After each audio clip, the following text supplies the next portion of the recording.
Helen Yee here with Eyes on the Game, and I'm here at UFC Performance Institute being joined by Joseph Benavidez. Now you are fighting UFC 225 on June 9th in Chicago. Yes. Your first fight in about 17 or 18 months. Yes. How does it feel? How's your knee? Because I know you had a fight scheduled last year. Yeah.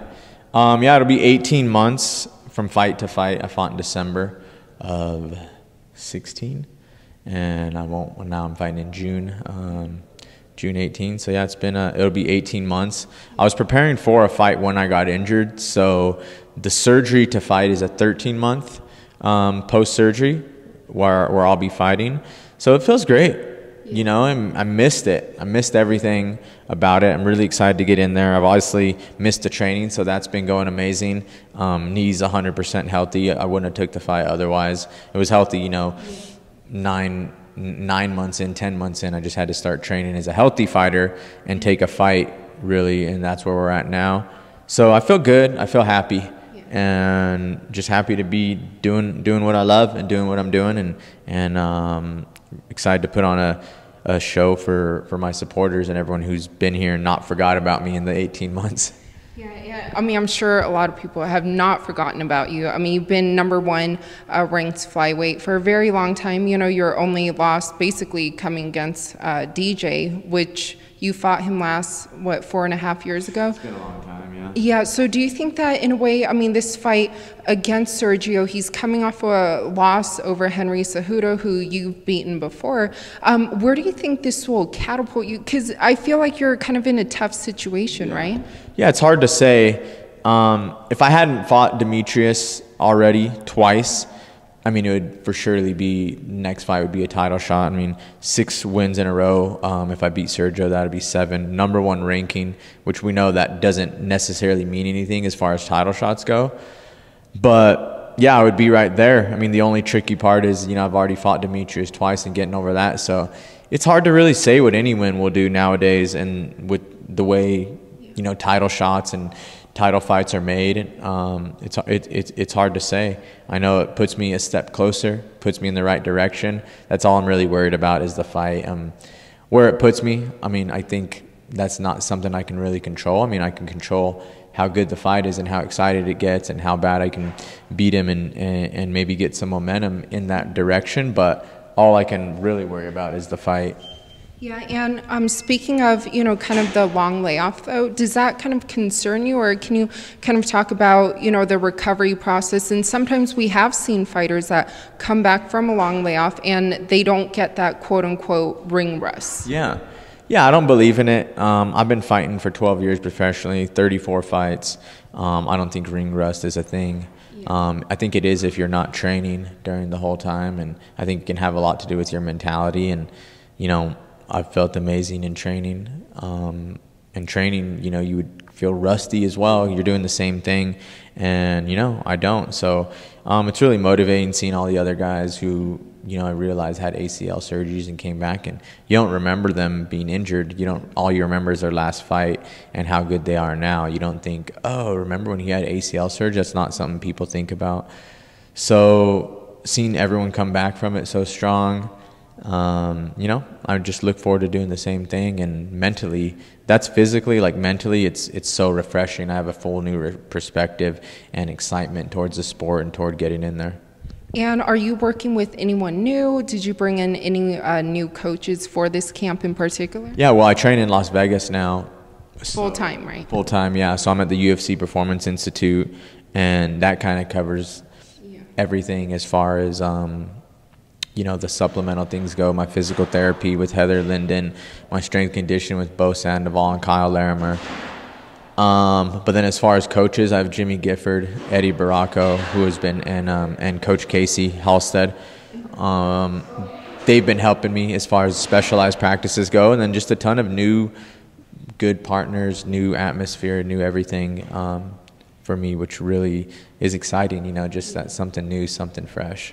And say, you know, you do come out successful, you beat Sergio, and again, I mean, like, you've been #1 for a while now.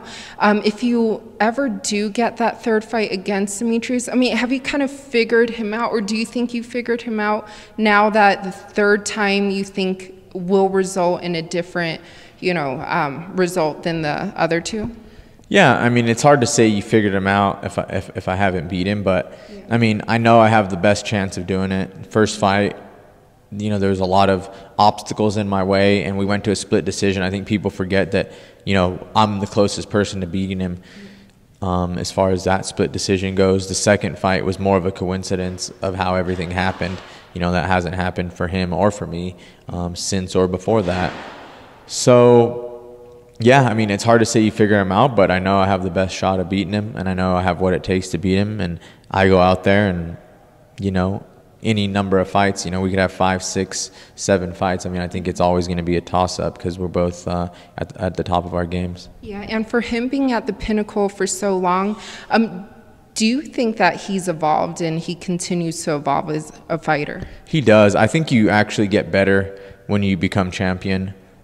You see it time and time again. I think it's just like a mental switch that people are always training to be the best, and then once they win the title, they know they're the best now, and it's like a mental switch where they know, people are gunning for them, and they have that confidence of being the best. So I think that's helped him a ton, and he's even evolved in all his title fights. Like physically, just watching, you can tell as well. The way he fights different people. I think it has a lot to do with his strategy and his coaching, because I think he's always had these tools, but the way he goes out now and he can fight every person, attack all their weaknesses and go out and beat him, the easiest route possible, I think has been pretty impressive. So I think that goes a lot to his mentality as well as a champion. Yeah, and someone else who's fighting on the card, but the main card of UFC 225 that's garnered, maybe a little controversy, CM Punk, he's fighting on the main card. What are your thoughts on that and kind of having the Overeem fight, being in the prelims? Yeah, as far as CM Punk's fight goes, on pay-per-view, I think it's great. Like, it brings a whole nother aspect of fans to the sport. It's a pay-per-view. It's not a free card. You need, the money to come in for pay-per-views, and that's a whole section of millions of followers that weren't going to buy the pay-per-view if CM Punk wasn't on it, that are buying it now. And I think that just helps the other fighters on the card. Another million people that are ordering to watch CM Punk are going to see them and have another chance to build stars and everything. Yeah, and also last weekend, Darren Till, he fought Wonder Boy. He came in about 3.5 pounds overweight. What is your take on, fighters missing weight and then winning? It's tough. I think Dominic Cruz said it the other day when Mackenzie Dern won and she was over. This is basically cheating. It's like a legal way to cheat. Yeah. I guess you don't really get penalized. You lose some money, but at the end of the day, people only care about the win. That's what they remember. They remember your last fight and how you won. So yeah, it is. It's basically cheating. I don't really know a way around it. It's been something that kind of plagued the sport and a bunch of different fights for so long that there's not really a way to get around it. Or to regulate it. Yeah, people as fighters, they prefer probably taking a little bit of that guy's money and knowing, hey, I'm going to beat him whether he's 3 pounds, 5 pounds, 7 pounds over.